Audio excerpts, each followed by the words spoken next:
When you sit down to design a game, how do you decide what mechanics to add? How do you decide the complexity of your game? As designers, we are always trying to figure out how complex a game should be to best capture the feeling we want to go for. More mechanics means more depth, but they can also mean more friction. Few games illustrate this better than Starcraft and its sequel. I'm Alex with Serious Goose Games, and today we're breaking down how Starcraft has evolved and handled complexity in a way that makes it reigning king of the RTS genre. Simplicity and complexity aren't opposites, they're tools. The difference between great design and bad design is where complexity is and who it's for. Starcraft is especially interesting here because it didn't just stumble into this balance once, it did it twice, in completely different ways, across 2 generations of players. Both games are beloved, both are competitive staples, and yet they arrive at depth through almost opposite philosophies.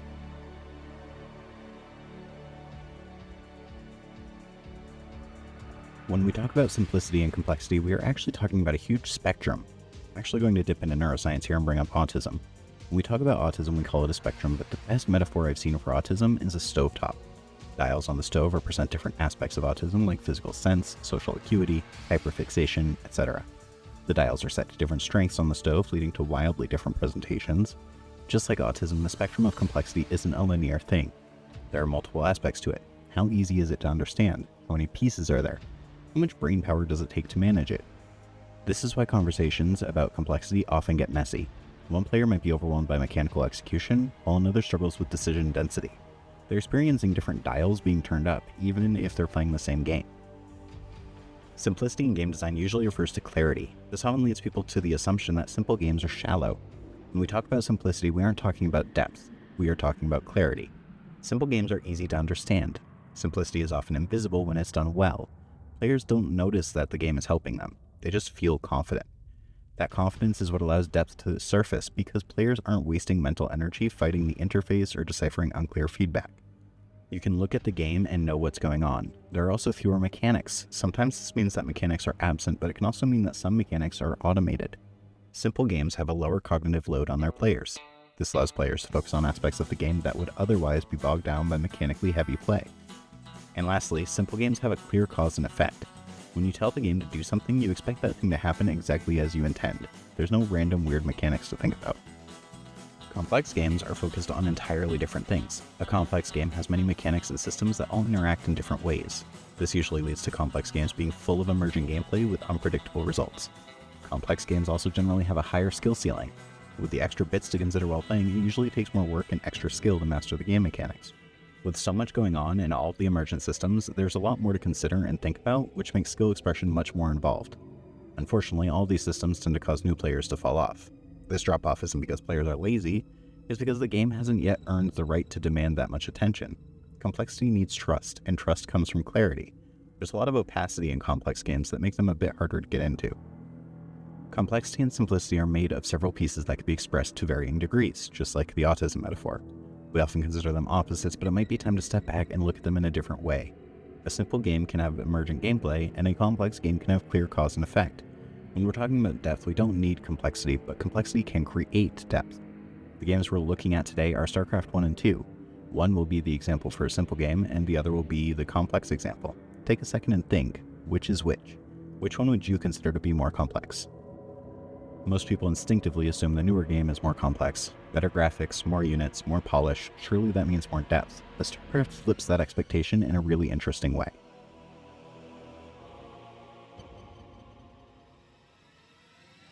Starcraft 1 is a complex game. While it might have less mechanics than Starcraft 2, it is a lot more opaque and not really all that predictable. You might tell a unit to move up a cliff, and for some reason it decides it needs to circle around to the other side of the map to do it. The pathfinding in Starcraft 1 is notorious for how clunky it is. These moments weren't edge cases, they were daily occurrences. Every command had a chance of going slightly wrong, and players learned to factor that uncertainty into every decision they made. So what else makes me consider Starcraft to be a complex game? Unit selection being kept at 12 is part of it because of how it changed the gameplay. The 12 unit limit didn't just slow players down, it changed how armies were conceptualized. Engagements became about positioning control groups instead of issuing a single decisive command.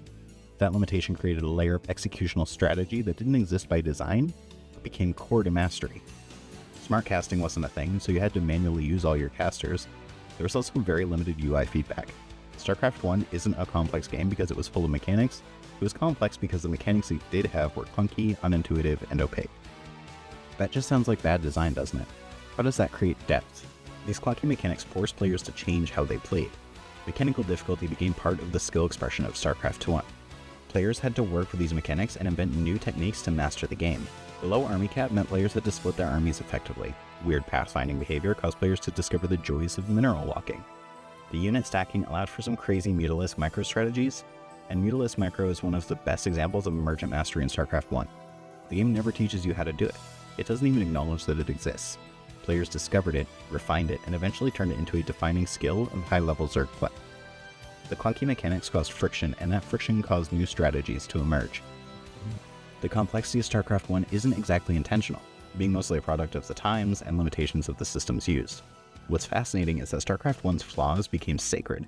Players didn't want them fixed. The rough edges became the game's identity, and removing them would have meant removing entire layers of skill expression. We can still learn from it and see what made it work despite the friction. The complexity of StarCraft 1 created a high skill ceiling, highly expressive play, and a brutal but incredibly rewarding competitive environment.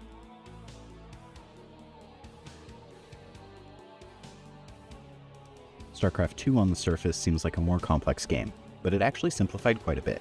Blizzard really learned from their first attempt and made some major changes.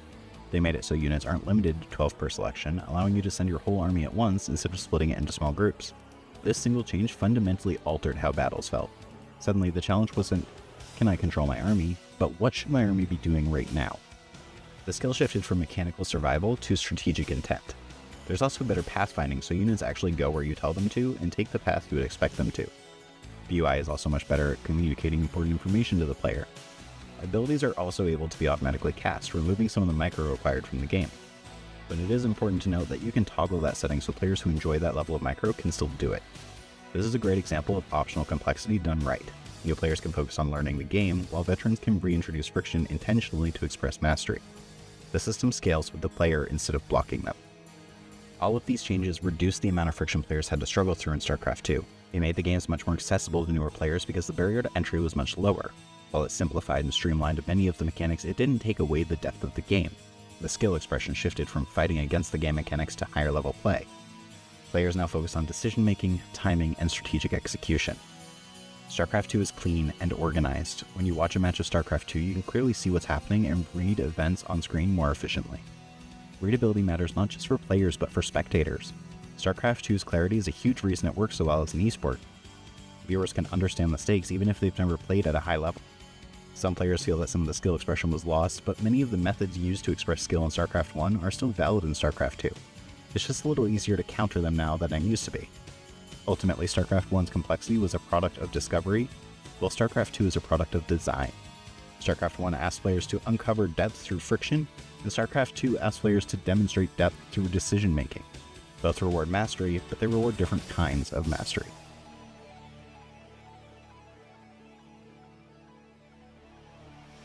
Complexity can be a valuable asset to a game if it's used properly. Good complexity comes from systems interacting in interesting ways. Good complexity can also be optional. A good example of this is the autocasting in StarCraft 2. Players have the option of turning it off and using micro for their abilities like they did in StarCraft 1. Complexity is also good when it can be learned gradually. I dropped Starfield because it decided to throw everything at you very quickly. If the onboarding for the systems in that game were a little bit more gradual, I probably would have stuck with it significantly longer. Complexity should feel like an invitation, not a punishment. When players bounce off a system early, it's often because the game demanded commitment before delivering value. The biggest thing about good complexity, though, is that it rewards mastery. You can watch my videos on Dwarf Fortress if you want to listen to me talk more about mastering an absurdly complex game. Let's look at a couple of other examples. Diablo 3 uses simplicity and complexity well. The actual gameplay of Diablo is simple: point, click, kill. The complexity arises from build crafting. Creating builds and optimizing for specific aspects of the game can get incredibly complex. This mirrors StarCraft 2's philosophy. The moment-to-moment is clean and readable, but the long-term optimization is where depth lives. Complexity is delayed, not removed. Minecraft has simple rules for block creation. The design philosophy of new items and blocks is very straightforward. Minecraft does allow you to take those simple parts and create crazy complex things. XCOM, like many tactical games, has a lot of simplicity in how it controls, but the complexity comes from the units and how they interact. Complexity can also be bad though. When you front-load everything, you risk overwhelming players. This is what killed Starfield for me. Making complex systems mandatory is also a game killer. If you force a player into having to use a wiki to play your game, then you should probably rethink how you're delivering the content. This is extra true if your mechanics are poorly explained. If the best way to learn your system is to alt-tab out of your game, that's usually a design failure. External knowledge should enhance mastery, not be required for basic competence. Friction can be okay, but you never want to add friction without meaning. You should be trying to encourage skill expression and mastery. This isn't a you versus the player scenario. As a designer, you should be guiding and working with the players, not against them. If they don't understand your vision, then you just need to convey it better. Some examples of bad complexity are the oh-so-wonderful crafting trees. If I have to create a bunch of small parts to create bigger parts to eventually create the object I want, then it's not depth, it's tedious. Don't make crafting recipes several tiers long. Instead, give the player options to change materials which alter the properties of the items. This kind of complexity often exists because the designers confuse time investment with engagement. Forcing players through busy work doesn't make choices meaningful, it just makes them slower. Bad complexity can also come from too many mechanics and systems that don't interact. Every system in your game should be reinforcing your core gameplay loop. This means every system should be connected in some way. In Resident Evil, you have to fight zombies. To fight zombies, you need to shoot your weapon. To shoot your weapon, you need ammo. To use ammo, you need to open your inventory. That ties together exploration, combat, and inventory. Next, there's realism. I'm going to target 7 Days to Die here. The idea behind their injury system is cool. Fall down and you break your leg. That's pretty realistic. After a bit though, it just gets annoying and it's hard to tell where that limit is. Like, can I jump off this building? Maybe. What about sliding down this hill? Definitely not, don't do that. Adding mechanics because realism is a terrible idea. If real life was that fun, we'd probably play less video games. I'm exaggerating a little here, but you get the idea. Realism only matters when it reinforces player intuition. The moment realism creates uncertainty without payoff, it becomes friction instead of immersion.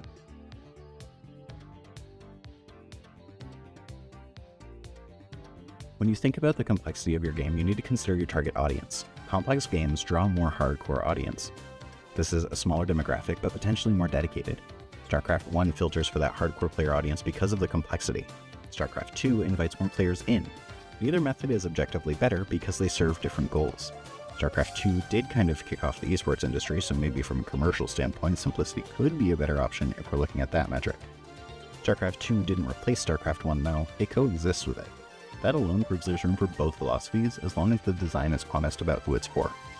And when we look at other games, we can see how the different levels of complexity change the game's identity. War Fortress is extremely complex, and estimated that insane complexity is its entire identity. Diablo 3 uses extreme simplicity as a form of accessibility to keep players engaged with its repetitive loop. Oxygen Not Included uses complexity as part of the learning journey. This is part of most colony sims really, where the complexity is learned through failure and experimentation.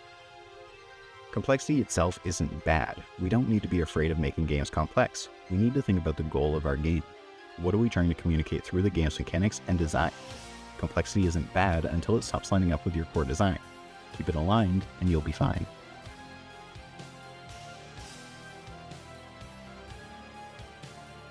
Let's talk about strategy here. Starcraft has become an incredibly successful series with varying levels of complexity and simplicity. How can we as designers pull from that to expand our own knowledge? Look here, a big project you're working on right now. Let's ask some questions to decide if the mechanics are justifiably complex. I'm going to use the class system for my idle project that I'm currently making videos on. Basically, you select a class, and the upgrades and gameplay change based on that class, similar to how you choose a faction in Realm Grinder. Who is that complexity for? For me, it's for those who want the complexity of a class system without the tedium of farming in an idle RPG. Does it create decisions or just difficulty? In my project, I don't know if I would consider it a change in difficulty, but it does give the player many decisions to make as they play. Can players opt out? For me, they can't. The class system is core to the identity of the game, and it can't be optional. But in a way, it does give other options. A player who prefers idle play can choose the Enchanter class, while a player who prefers active play can choose the Warrior class. Now, is mastery rewarded meaningfully? I mean, it's an idle game, so there's a little less skill involved here, but there are choices that the player has to make, and those choices do impact how well they do in the game. And lastly, would removing this mechanic reduce or clarify the experience? In my case, no. Removing the classes and allowing the players to access all of the things would be chaos and not great. So these questions aren't about stripping your game down. They're about making sure every ounce of complexity is doing real work. To reiterate, the point of these questions isn't to discover that your game is trash and you should feel bad. I didn't answer yes to all those questions. They did make me think about the mechanic in a deeper way, and that helped me clarify the role that the mechanic serves. You don't need to meet all of those questions and their requirements. You just need to be able to justify why the mechanic exists and why its complexity should remain. In my idle game, classes are chosen at the beginning and upgrades are chosen as the player plays. The input is simple. There's not a huge amount of complexity there, but the outcomes of their choices can vary wildly based on the decisions they've made. We're not delivering complexity at the input, but at the output. Simple input creates an accessible experience, while complex output creates an engaging one. This might be the most important distinction in modern game design. Simple inputs invite players in, complex outputs keep them engaged. Starcraft 2 is a masterclass in that balance.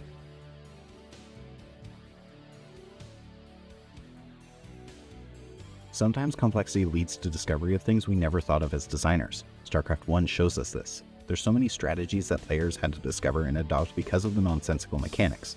Starcraft 2 simplified a lot of those systems and delivered an experience that rewarded cognitive expression and tactical thinking over mechanical skill. Great games don't choose simplicity or complexity, they balance them intentionally. Starcraft 1 is complex because it's messy. Starcraft 2 is simple because it's design. The one you prefer says less about the games themselves and more about what type of mastery you value as a player. Starcraft teaches us that depth doesn't come from how many systems you have, but from how deliberately they interact. Complexity without intention is noise. Simplicity without depth is boredom. Great design lives in the space between. Thanks for watching. Like and subscribe. I'm Alex with Serious Goose Games, and I'll see you on the next one.